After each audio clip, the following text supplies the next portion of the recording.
بسم اللہ الرحمن الرحیم۔ السلام علیکم ناظرین، آج کی اس ویڈیو میں ہم آپ کو بتائیں گے کہ سامری کون تھا اور اس نے کس طرح سے بنی اسرائیل پر جادو کیا اور انہیں اپنا گرویدہ بنا لیا۔ اس نے کس طرح بنی اسرائیل کو اللہ کی عبادت سے ہٹا کر غیر اللہ کی عبادت پر لگا دیا۔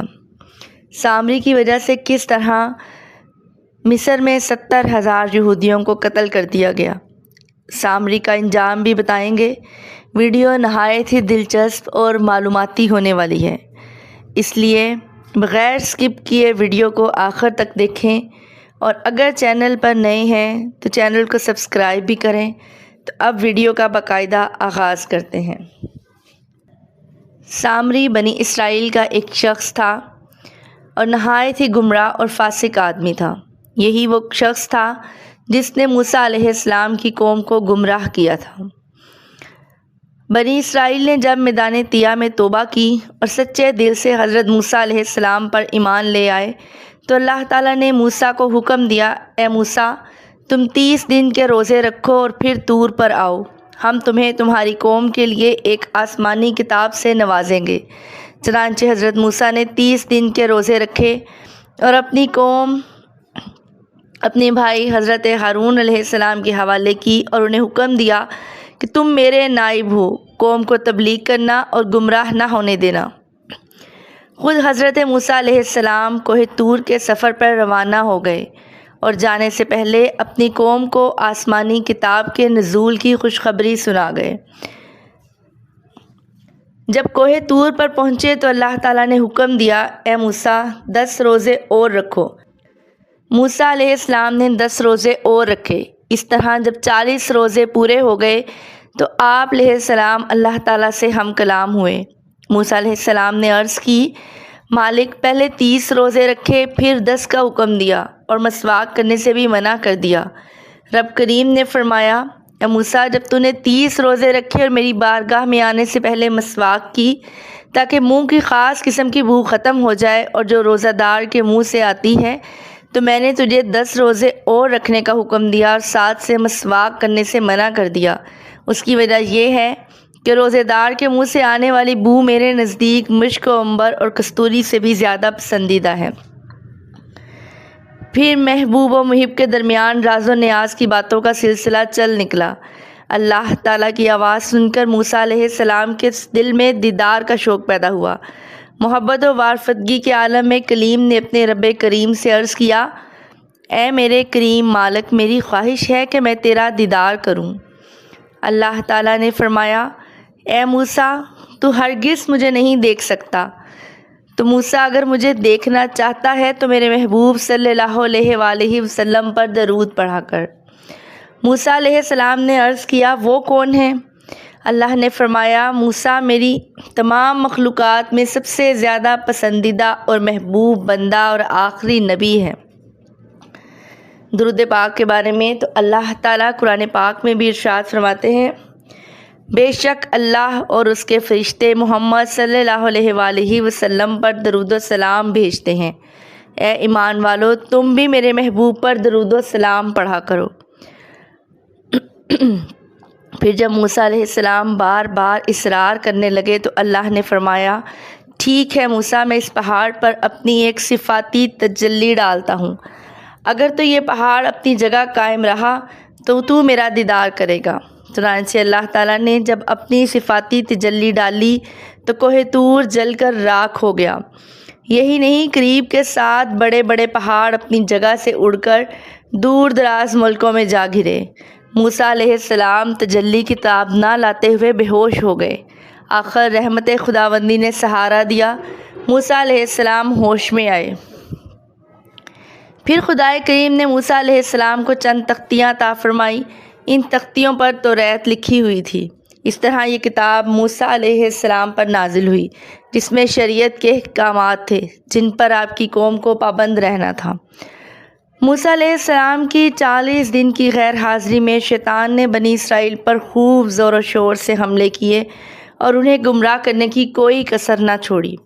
سونے پہ سہاگا یہ بات کہ بنی اسرائیل میں موسیٰ سامری نامی شخص نے بنی اسرائیل سے زیورات مانگے تاکہ ان کے لیے ایک حیران کن کام کرے۔ جو زیورات اس کو ملے اس نے ان تمام کو پگھلایا اور سونے کا ایک بچڑا تیار کیا۔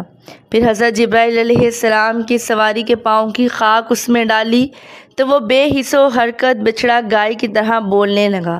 چنانچہ سامری نے موسیٰ علیہ السلام کی غیر حاضری سے فائدہ اٹھاتے ہوئے قوم سے کہا، اے قوم، موسیٰ علیہ السلام خدا سے کتاب لینے گئے ہیں، حالانکہ تمہارا خدا تو یہ ہے۔ ضعیف الاعتقاد قوم کے 6 لاکھ لوگوں میں سے 12,000 کے علاوہ تمام کے تمام گمراہ ہو گئے اور اس بچڑے کو خدا جان کر اس کی پرستش کرنے لگے۔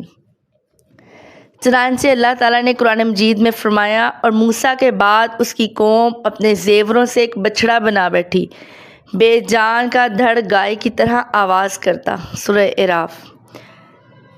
حق و باطل میں تمیز کرنے کے لیے اندھی قوم کو حضرت ہارون نے کہا، اے میری قوم، تم اس فتنے میں مبتلا ہو گئے ہو، بلا شبہ تمہارا رب تو بہت مہربان ہے۔ حضرت ہارون کے بہت زیادہ منع کرنے کے باوجود عقل کے اندھوں نے توبہ طائب نہ کی اور مسلسل اس سونے کے بچڑے کی پوجا پاٹ کرتے رہے۔ ادھر حضرت ہارون علیہ السلام نے باقی وفادار اور ایماندار لوگوں کو ساتھ لیا اور ان سے الگ ہو کر رہنے لگے۔ بنی اسرائیل اس برائی میں مبتلا تھے اور موسیٰ علیہ السلام بخوشی کتاب توریت کی تختیاں سر پر اٹھائے واپسی کا سفر طے کر رہے تھے۔ جب موسیٰ علیہ السلام واپس پہنچے اور اپنی قوم میں یہ عجیب و غریب قسم کی حرکت پائی تو وہ تختیاں زمین پر رکھیں اور ہارون علیہ السلام کے پاس چلے گئے۔ حضرت موسیٰ نے حضرت ہارون کو داڑھی اور سر کے بالوں سے پکڑا اور ڈانٹ کر کہا، کیا میں نے تمہیں نہیں کہا تھا کہ میرے بعد تم میری قوم کے نائب ہو؟ انہیں گمراہ مت ہونے دینا، تم نے انہیں روکا کیوں نہیں؟ حضرت ہارون نے موسیٰ علیہ السلام کی بات سنی تو معذرت کر کے کہنے لگے، اے میری ماں جائے، قوم نے مجھے کمزور سمجھا اور قریب تھا کہ مجھے مار ڈالتے، تو مجھ پر دشمنوں کو نہ ہنسا اور مجھے ظالموں میں نہ ملا۔ سورہ اعراف۔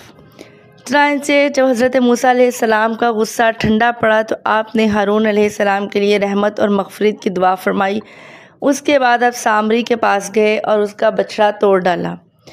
اپنے بھائی ہارون علیہ السلام کے لیے دعا اور سامری کے بچڑے کو توڑنے کے بعد آپ اپنی قوم کے پاس تشریف لے گئے۔ جب موسیٰ علیہ السلام نے انہیں توریت کے احکام پڑھ کے سنائے، ابھی چند ہی احکام سنائے کہ سب سرکش یکلخت ہو کر بولے، اے موسیٰ، ہم سے ان پر عمل نہیں ہوتا۔ ان کے یہ بات کرنے کی دیر تھی کہ اللہ تعالیٰ کا غضب نازل ہو گیا۔ ایک پہاڑ زمین سے خود بخود کھڑا ہوا اور ان کے سروں پر ہوا میں معلق ہو گیا۔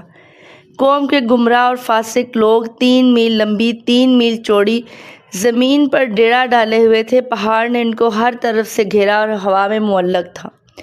جب انہوں نے یہ دیکھا کہ پہلے تو بڑے نخرے کیے ہیں، اب موسیٰ کا خدا ہمارے نخرے نہیں اٹھائے گا، ہماری سرکشی کا سکہ بھی نہیں چلے گا، تو تمام کے تمام فوراً سجدے میں گر گئے اور موسیٰ سے عرض کرنے لگے، اے موسیٰ، ہم آپ پر اور آپ کے خدا پر ایمان لائے، ہم توریت کے سب احکاموں کو قبول کریں گے اور ان پر عمل بھی کریں گے۔ چنانچہ قرآن مجید میں اللہ تعالیٰ نے فرمایا، اور جب ہم نے ان پر پہاڑ اٹھایا گویا وہ سائبان ہے، اور سمجھے کہ وہ ان پر گر پڑے گا جو ہم نے تمہیں دیا، زور سے اور یاد کرو جب اس میں سے، تاکہ تم پرہیزگار رہو۔ سورۃ الاعراف۔ ان کے سجدے کی قابل ذکر بات یہ ہے کہ تمام لوگوں نے سجدے میں اپنے رخسار اور بائیں بھویں کو زمین پر رکھا اور داہنی آنکھ اٹھا کر پہاڑ کو دیکھتے رہے کہ کہیں یہ ہمارے اوپر نہ گر جائے۔ یہی وجہ ہے کہ اب بھی یہودی اسی طرح سجدہ کرتے ہیں، صرف بایاں رخسار اور بایاں بھو زمین پر رکھتے ہیں۔ بہرحال جب بنی اسرائیل نے توبہ کر لی تو یہ پہاڑ امر الہی سے واپس اپنی جگہ پر چلا گیا۔ موسیٰ علیہ السلام نے جب اپنی قوم کا یہ حال دیکھا تو اللہ تعالیٰ نے حکم دیا، اے موسیٰ، جن لوگوں نے اس بچڑے کی پرستش نہیں کی وہ ان لوگوں کو قتل کر دیں جنہوں نے اس کی پرستش کی ہے۔ چنانچہ حکم خداوندی کے مطابق جب عمل کیا گیا اور 70,000 پرستش کرنے والوں کو قتل کر دیا گیا تو پھر اللہ تعالیٰ کی طرف سے دوسرا حکم نازل ہوا، اے موسیٰ، قوم میں سے 70 بہترین نیک آدمیوں کا انتخاب کرو اور انہیں لے کر کوہ طور پر آؤ۔ جب وہ لوگ پرستش کرنے والوں کے لیے مغفرت کی دعا کریں گے تو ہم ان کی دعا نافرمانوں کے حق میں ضرور قبول فرمائیں گے۔ چنانچہ موسیٰ علیہ السلام نے 70 آدمیوں کا انتخاب کیا اور کوہ طور کی طرف چل پڑے۔ جب یہ لوگ کوہ طور پر نافرمانوں کے لیے مغفرت طلب کرنے لگے تو اللہ تعالیٰ نے ان کو اپنی آواز سننے کا شرف عطا کیا اور کہا، اے بنی اسرائیل، میں ہی تمہارا رب ہوں اور میرے سوا تمہارا کوئی معبود نہیں۔ میں نے ہی تم لوگوں کو فرعون کے ظلم و ستم سے نجات دی ہے، لہٰذا تم فقط میری ہی عبادت کرو، میرے سوا کسی کے سامنے سر نہ جھکاؤ۔ اللہ کی آواز سن کر بجائے اپنی خوش نصیبی کا شکر ادا کرنے کے وہ لوگ سرکش ہو گئے اور یکلخت کہنے لگے، اے موسیٰ، ہم ہرگز آپ کی بات نہ مانیں گے جب تک ہم اللہ تعالیٰ کو اپنے روبرو نہ دیکھ لیں۔ موسیٰ علیہ السلام ہم پہ یقین نہیں کریں گے کہ یہ تو خدا کی ہی آواز ہے، ہم آپ کی اتباع چھوڑ دیں گے، بس ہمیں اپنے رب کا دیدار کراؤ، ورنہ ہم اپنے پرانے خداؤں کی عبادت شروع کر دیں گے۔ موسیٰ علیہ السلام نے انہیں بہت سمجھایا، اے لوگو، تم تو بہت خوش نصیب ہو، تمہیں وہ آواز سننے کو ملی ہے جو آج تک کسی نے نہیں سنی۔ یہ آواز تو قیامت والے دن صرف نیک لوگوں کا حصہ ہوگی، لہٰذا تم سرکشی نہ کرو اور اپنی ضد چھوڑ کر اپنی خوش نصیبی پر شکر کرو۔ لیکن وہ لوگ اپنی ضد پر اڑے رہے اور شکر کی بجائے سرکشی کرنے لگے تو اللہ تعالیٰ نے ان پر عذاب نازل کیا۔ ہوا یوں کہ ایک فرشتہ کوہ طور پر آیا اور اس نے خوفناک سی چیخ ماری، جس کے خوف و ہراس سے ان 70 آدمیوں کے دل پھٹ گئے اور وہ مر گئے۔ پھر اللہ تعالیٰ اور موسیٰ ہم کلام ہوئے۔ آخر میں موسیٰ علیہ السلام نے خداوند عالم سے ان کی زندگی کی درخواست کی تو اللہ تعالیٰ نے انہیں پھر سے زندہ کیا۔ قرآن مجید میں ارشاد ہوتا ہے سورۃ البقرہ میں، یاد کرو اے موسیٰ، جب ان لوگوں نے کہا ہم ہرگز ایمان نہ لائیں گے جب تک اعلانیہ خدا کو نہ دیکھ لیں تو آ لیا انہیں ایک کڑک نے اور تم دیکھ رہے تھے، پھر ہم نے انہیں موت دے کر زندہ کر دیا تاکہ تم شکر گزار بن جاؤ۔ بنی اسرائیل وہ واحد قوم ہے جس پر اللہ تعالیٰ نے بے شمار انعامات نازل کیے، بے شمار احسانات کیے گئے، اور سب سے زیادہ عذاب بھی اسی قوم کو دیا گیا اور سب سے زیادہ نعمتیں بھی اسی قوم کو دی گئیں۔ لیکن یہ نافرمان قوم اپنی نافرمانی میں سب قوموں سے بڑھی ہوئی تھی۔